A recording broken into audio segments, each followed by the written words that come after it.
Record flooding, turning roads into rivers and homes into islands, and leading to dramatic rescues like this one. Saw them both, all three hanging onto that cable that was down there. I saw the two little girls on the other side of the dad, knew that's what we had to grab first. The latest in the aftermath of Hurricane Irene, plus concerns over how to pay to repair the damage and what other disaster victims might have to wait. And evacuating the International Space Station, why it may soon be empty for the first time since being built.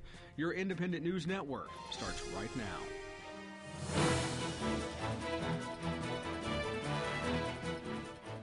Good evening, everyone. I'm Mike Mickle. Welcome to INN News. As the Northeast continues to clean up after Hurricane Irene, some potentially upsetting news to many in an area that have already suffered losses this year. The Federal Disaster Relief Fund is about tapped out. FEMA says the fund has fallen to less than $800 million. With less than $1 billion on hand, the agency is only authorized to pay for emergency repairs.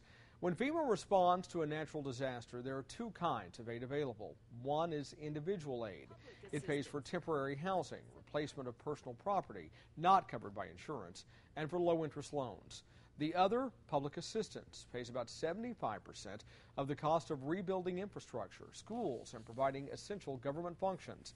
It's that second kind of aid that FEMA would interrupt in places like Alabama and Joplin, Missouri, to provide immediate individual aid to hurricane victims. Now the latest on Hurricane Irene, and the death toll has now risen to at least 40 people in that storm that impacted states from North Carolina to New England. Millions are still without power. It could be days before it's restored in some areas. You're looking at one of the worst hit towns. This is Little Falls, New Jersey. Nearly the entire town is underwater. The river there not even close to cresting. Here's some more amazing images from Irene. And the amount of damage is devastating in some areas and will get worse before it gets better. The water has not receded yet. The town of Prattsville, New York is massively underwater. One official there says the volume of water coming off the Catskill Mountains may have been more than the flow from Niagara Falls. It was a heart-stopping scene. A father and his daughter, 7 and 9 years old, clinging to buoys under this bridge in Manchester, New Hampshire. They fell off their jet ski on the Merrimack River and went over a dam. Rescuers risked their lives to save the three from rushing waters and managed to get them out safely. We're talking within seconds of them letting go, and then there was nothing between them and the falls. Those coming to the rescue in Manville, Vermont appear to need rescuing. These are National Guard trucks driving down a completely submerged road. The drivers are eventually seen on the rooftops of their trucks. It's not known what happened after this. 6 kittens in Massachusetts are among those rescued. A young girl found a cardboard box floating in a flooded parking lot with 8 kittens inside. Sadly, 2 of them didn't make it, but the girl's family called animal control. Now the surviving kittens are being cared for. They're up for adoption. Jane Harbeck here, reporting from Doylestown, Pennsylvania. Aspiring weather reporter 5-year-old Jane Harbeck gave live updates on Hurricane Irene from outside her home in Doylestown, Pennsylvania. The last before bedtime. This is my last report because it's my bedtime. It is really raining. The wind has picked up. This is the biggest ever has it been. Everybody take care and please stay inside. Otherwise, you might blow away. Hopefully Jane won't have to give any live reports anytime soon, but there is another threat in the Gulf, another tropical storm barreling across the Atlantic Ocean. It is expected to intensify. Forecasters expect it to become a Category 3 storm at some point. The track of this latest storm still unknown. Now back to Irene for a moment, and despite the flood damage, some people are grumbling about evacuations and warnings before the storm. They say Irene didn't live up to all the hype by the media, political leaders, and forecasters. Meteorologists at the National Hurricane Center are getting defensive. They say they can accurately predict when and where a hurricane will hit. And they were right with Irene. But they say predicting a storm's strength once it hits land is still hit and miss. That's in spite of sophisticated computers and experienced meteorologists. Moving on, and Michelle Bachmann is making waves with comments about recent disasters and defending herself once again in tonight's Your Vote 2012. Washington, D.C., you'd think by now they'd get the message. An earthquake, a hurricane. Are you listening? The American people have done everything they possibly can. Now it's time for an act of God, and we're getting it. Of course, it would be absurd and ridiculous to think that that was the intention of my comment. If you know me, you know that I am a person who loves humor. Meanwhile, Bachmann's reportedly publishing a memoir scheduled for release this November. The book is expected to tell the story and experiences of the legislator, tax attorney, and mother of 5. Bachmann has some hard campaigning ahead. The latest CNN ORC International poll shows 27% of Republicans surveyed support Texas Governor Rick Perry. Massachusetts Governor Mitt Romney is far behind at 14%.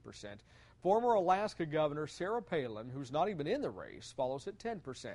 Bachmann and Rudy Giuliani round out the top 5 at 9% each. Astronauts aboard the International Space Station may have to temporarily evacuate. This after a Russian rocket packed with supplies failed to reach the crew. Now a Russian commission is working to determine the cause of that failure. If the team can't figure out what went wrong, NASA says the 6-member crew aboard will have to leave over the next few months. Now the latest on the unrest in Libya. One of leader Muammar Gaddafi's sons is dead. He died after a battle Sunday night. He served as a senior military commander under his father. The news of his death comes as the Algerian government announced Muammar Gaddafi's wife and 3 of his grown children had arrived there. Meanwhile, Gaddafi's only daughter is expected to give birth in the next couple of weeks. She's due at the beginning of September. She's known in the Arab press as the Claudia Schiffer of the Arab world. She's kept a low profile during much of the uprising in Libya, much like her father, who remains at large. Time for Global News Now. 19 coal miners were rescued from a flooded mine in China this morning. 3 more are still missing. The men have been trapped underground for a week after they accidentally drilled into another flooded mine. 2 of the miners have died. A typhoon is headed to China now after moving out of Taiwan. It dumped nearly 11 inches of rain. Officials have closed many highways in the landslide-prone region. No word yet on casualties. It pummeled the Philippines over the weekend, killing 12 people there. Mother Nature's wrath can have an upside. Post-Hurricane Irene swells in the Atlantic have some surfers drooling. The storm churned up 6 to 10-foot waves for water riders in Nova Scotia. Members of the Japanese lower house of parliament have chosen a new prime minister, Yoshihiko Noda. He's the country's 6th prime minister in 5 years. He will officially take over his post after the emperor's ceremonial endorsement. That's expected tomorrow. Nato Khan resigned and dissolved his cabinet before the parliamentary vote. His approval rating plummeted after March's earthquake and tsunami, which triggered the worst nuclear crisis since Chernobyl. It's the biggest holiday in the Muslim calendar, and believers across the country are celebrating Eid al-Fitr with 3 days of feasting and festivities. In Saudi Arabia, men gathered in honor of the holiday that marks the end of a month of dawn to dusk abstinence from food and drinks. And that's your Global News Now. Up next, a warning for SUV owners, especially if you have a third-row seat, why they're driving thieves into busting in. And working too many hours at the office, why many say part-time is the way to go. Plus, why more than 1 chocolate a day may keep the doctor away. That's sweet news for those with a sweet tooth. Coming up. And we want to remind you, INN News is on Facebook. You can also find us on Twitter at INN News Network. And we're on YouTube. We're reaching out to you so you can reach out to us. INN News will be right back.